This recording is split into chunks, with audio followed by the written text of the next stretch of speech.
Hello दोस्तों, स्वागत है आपका हिस्ट्री खबरी पर, जहां हम बात करते हैं इतिहास की। और इतिहास में हम मध्यकालीन इतिहास की बात कर रहे थे। आपको एक एक व्यक्ति विशेष जो इंपॉर्टेंट है, सबके जीवन परिचय के बारे में हम यहाँ पे बात कर रहे हैं। और आज इस वीडियो में हम बात करने वाले हैं, जैसे कि बहुत इंपॉर्टेंट व्यक्ति आप बहुत अच्छे से जानते हैं, तानसेन इनका नाम है। तानसेन मतलब ये सुरों के सम्राट हैं और अपने आप में ऐसी ताने छेड़ दिया करते थे। खुद के द्वारा बनाई गई रागें इतनी है कि आगे आज का जो संगीत चलता है भैया, वो इनके तानों से ही चलता है। ठीक है, इनके नाम पे प्रॉपर एक समारोह भी होता है, इनके नाम पे अवार्ड विनिंग भी होते हैं, मतलब अवार्ड्स भी दिए जाते हैं। सो भारत में अगर सुरों के सम्राट की बात करी जाए तो सबसे पहले नाम किसका आएगा? तानसेन का। चलिए देख लेते हैं तानसेन का जीवन परिचय। कैसे क्या तानसेन इतने प्रसिद्ध हो गए, आखिर क्या थी बात। चलिए तेजी से हम बात करेंगे इसकी।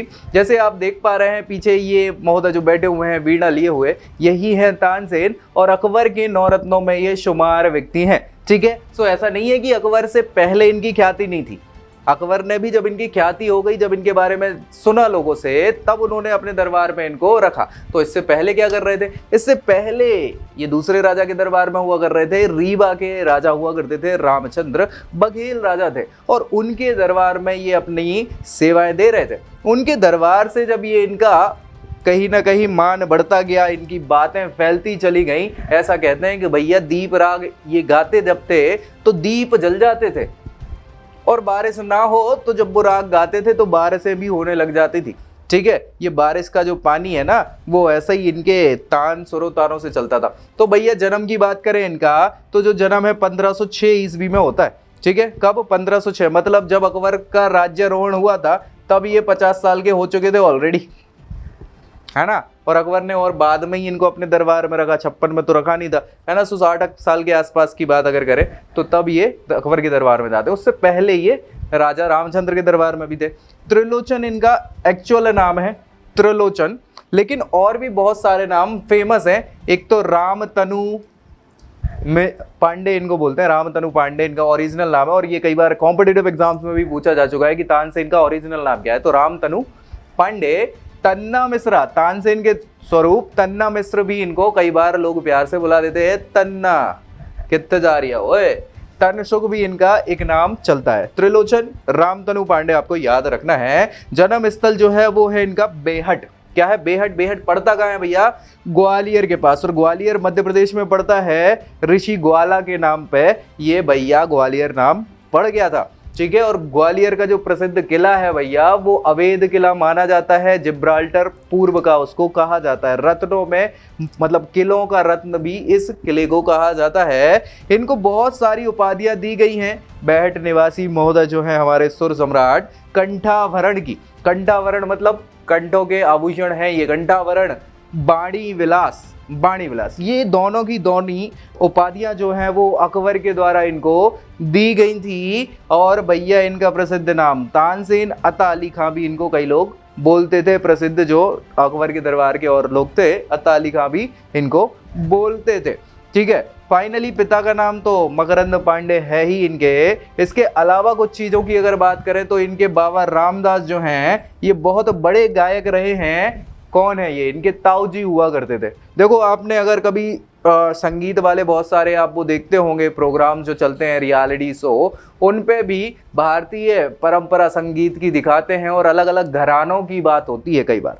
सो वो घराने जो हैं, ग्वालियर घराना हो गया, राजस्थान में अलवर घराना, मतलब ऐसे अलग अलग घराने चलते हैं जिसमें क्या है, उस समय का जो हमारा पारंपरिक संगीत है उसका पूरा रियाज किया जाता है। ठीक है, सो भैया ग्वालियर घराना तो इनसे ही चलता है, ये पूरी की पूरी दीपरान और ये इनके कंटिन्यूएशन वाला। ठीक है भाई, सो बहुत बड़े महान गायक हुआ करते थे इनके ताऊ जी, और उनका ही असर पड़ेगा। ऑब्वियस सी बात है, घर पे जो माहौल होता है उसका असर सब पे पड़ता है। सो भैया यहाँ रामतनु का भी मन लग गया किसमें? संगीत में, और आज वो प्रसिद्ध हो चुके हैं तो हैं ही कहीं ना कहीं। उस समय में तो उनने अपनी ख्यातियां फैला दी दुनिया भर में।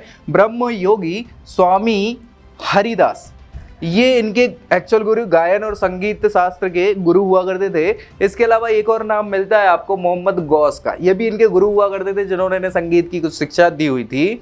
ठीक है, तानसेन जो हैं जब एक्सपायर हो जाते हैं तो एक्सपायर होने के बाद ग्वालियर में ही इनका मकबरा बनाया हुआ है, और मकबरे के बगल में इनके गुरुजी का मकबरा भी आपको मिलता है। तानसेन के मकबरे के पास वहीं पे तानसेन महोत्सव होता है। संगीत का प्रसिद्ध महोत्सव मध्य प्रदेश में ग्वालियर में रखा जाता है, प्रतिवर्ष ये होता है। और यहाँ पे बड़ी धूमधाम से संगीत के जितने भी लोग हैं या संगीत के लिए जो पागल लोग कह देते हैं ना, उन सबका जमावड़ा आपको यहाँ देखने को मिल जाता है। दरबारी गायकों की बात करें तो रामचंद्र स्वामी ये रीवा के महाराज थे, जिनके दरबार में ये गायक रहे हैं शुरुआत में। महाराज इदाज रीवा के दरबार में दरबारी कभी रहे हैं, आप गायक रहे हैं। अकबर के दरबार में भी ये इन ख्यातियों से, जब इनकी ख्याति यहाँ से बढ़ने लग गई थी तो अकबर रामचंद्र से क्या करते हैं, दरखास्त करते हैं एक प्रकार से कि महोदय काम करिए कि आपके जो दरबारी गायक हैं, संगीतज्ञ हैं, उनको हम चाहते हैं कि वो हमारे दरबार में हमारी शोभा बढ़ाएं। तो राजा रामचंद्र भी मना तो करते नहीं, भाई मना कर दोगे तो वो लड़के ले लेगा, साफ सुथरी बात है, तो अच्छे से दे दो, है ना। सो अच्छे संबंध थे रामचंद्र से इनके, तो वो भैया खुशी खुशी इनको उनके दरबार में ट्रांसफर करवा देते हैं और बस मान के चलो कि तब के नवरत्नों में ये एक हो जाते हैं। समकालीन गायकों की बात करें तो उस समय बैजू बावरा का नाम सुना होगा। हामी जय तुम्हार छिन छिन छिन, ये उनका गाना नहीं है, मैं तो गा रहा हूँ बस। ऐसी राग जो देते हैं, जो तान जो देते हैं, वो वाले जो गाने चलते आया है बैजू बावरा। इसके अलावा सूरदास जी, सूरदास पे भी हम अलग डिस्कस करने वाले, डोंट वरी, इन सब पे एक एक व्यक्ति के बारे में हम चर्चा करेंगे। सो आपको प्लेलिस्ट में ये सारी चीजें मिलने वाली है। चले, आविष्कृत रागों की बात करें तो ध्रुपद गायन शैली के ये संस्थापक माने जाते हैं भाई साहब, ठीक है। ध्रुपद गायन शैली कौन है इसके जनरेटर या जनरेट करने वाले या इनके विकास करने वाले संस्थापक की बात करें तो तानसेन ही वो व्यक्ति हैं जिन्होंने ध्रुपद गायन को स्टार्टिंग करवाई। इसके अलावा इनकी बहुत सारे संगीत ग्रंथ हैं, रचनाएं हैं, जिसमें से बहुत इंपॉर्टेंट है मियाँ की टोडी, दूसरा मियाँ की सारंग, तीसरा है दरवाली कानड़ा, मियाँ की मल्हार, ये बहुत इंपॉर्टेंट है। दीप राग का नाम आपने सुना होगा, क्या भैया, दीप राग, ठीक है।